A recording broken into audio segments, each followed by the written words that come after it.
Hey, it's Emma Chamberlain. I designed these new glasses for Warby Parker and I basically can't take them off. Like, I'm showering in them and sleeping in them. They're just that good. Go see them all at warbyparker.com. And you know what? Have a good day too. Okay? All right? Bye. What if you could hear your favorite song for the first time again? Introducing the all-new, reimagined Nissan Kicks. With an available Bose Personal Plus sound system that uses speakers in the headrest to create a 360-degree listening experience. You've never heard anything like this. Reimagine your music and your drive. Experience the all-new, reimagined Nissan Kicks for yourself at nissanusa.com today. Available feature. Bose is a registered trademark of the Bose Corporation. This is Optimal Living Daily. Responsibility, Not Apologizing When You Succeed or Complaining When You Fail by Benjamin Hardy of benjaminhardy.com. And I'm Justin Malik, your very own personal narrator. Hello, old friend. Not me calling you old. Old stands for Optimal Living Daily.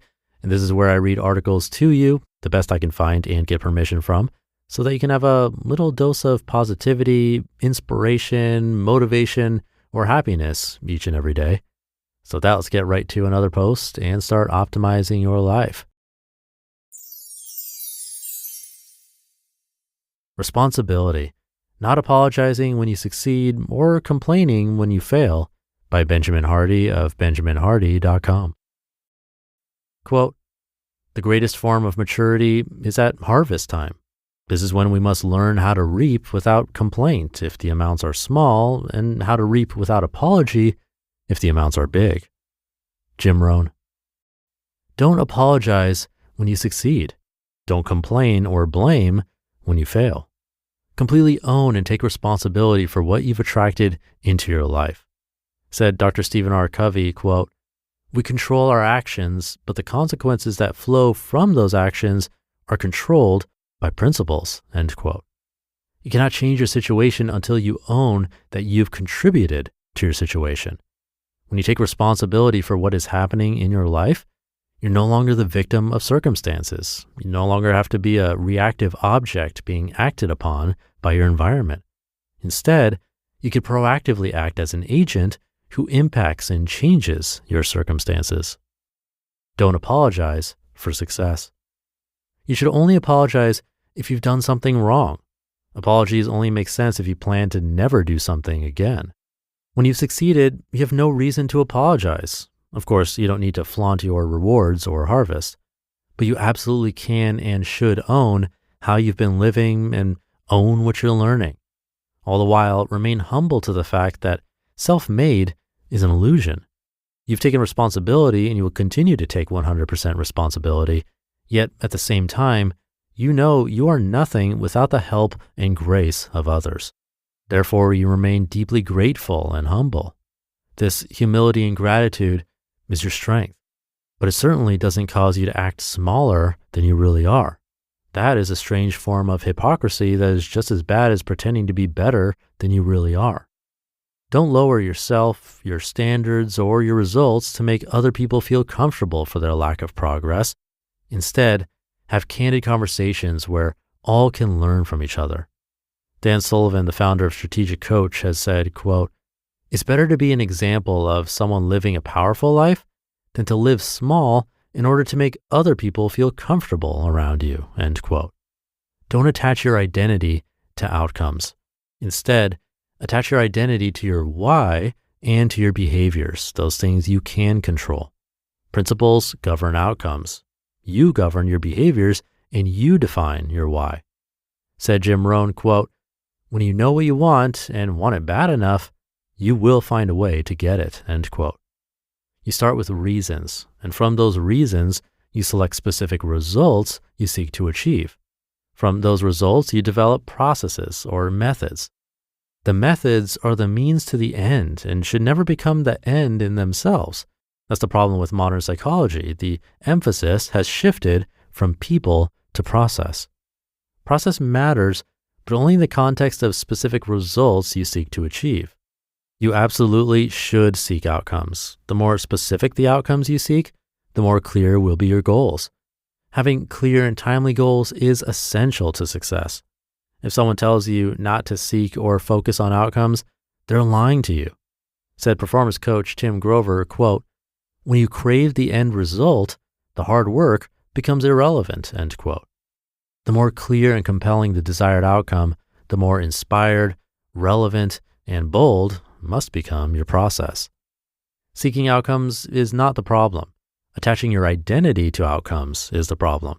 Because no matter how good or bad your outcomes have been in the past, you can't stay there. Getting stuck in the past is how you throw away your future. Hence, Dan Sullivan has said, quote, "Always make your future bigger than your past," end quote. Don't complain for failure. Lessons are repeated until they're learned. When you fail, don't complain. There's nothing good that will come out of it. When you complain or blame, you immediately shut yourself off to learning. You halt your own progress and will inevitably repeat the same blunder in the future. Failure is feedback. Failure is what neuroscientists call prediction error, which is essential to learning. You made a mistake, so learn from it. Be happy about it. You just stepped outside your small realm of understanding, and now you have the opportunity to expand your worldview. If you allow this learning to sink in, you'll be empowered to create better outcomes in the future. In the book, The Fifth Discipline, Peter Senge said, quote, "It is tempting to think that just because one understands certain principles, one has learned about the discipline. This is a familiar trap of confusing intellectual understanding with learning. Learning always involves new understandings and new behaviors, thinking and doing," end quote. If your behavior isn't changing, then you're not learning. True learning means you can produce a desired outcome. If you can't consistently produce the outcome you want, then you haven't learned. According to brain scan studies, if you do not address a problem in 0.25 seconds after a mistake is made, you probably won't do anything about it. You'll brush off the mistake and continue forward in the same manner you've been going. You won't be learning from your experience, and thus you'll continue moving into your future by recreating your past. If instead you simply stop, address what just happened, and continue forward from a higher plane, you could then produce better outcomes in the future. You don't have to live in your past. This can only happen when you truly own when you've made a mistake. Rather than complaining for failures or blaming the bad weather or something else, you learn from what is happening and adapt. Charles Darwin has said, quote, "It's not the strongest of the species that survives, nor the most intelligent that survives. It is the one that is most adaptable to change," end quote. To adapt is to learn. The quicker you adapt, the better you'll live. It doesn't matter what happens to you, it matters how you respond. Without question, environmental influence matters, but what matters more is what you do about it. You can either continue living reactively as an object, or you can adapt as an agent in new and better ways to change your environment. Conclusion: you can learn your lessons. Success is yours for the taking. You can succeed bigger than you can presently imagine. Success begets success. When you begin making huge leaps, you open yourself to different worlds of possibility.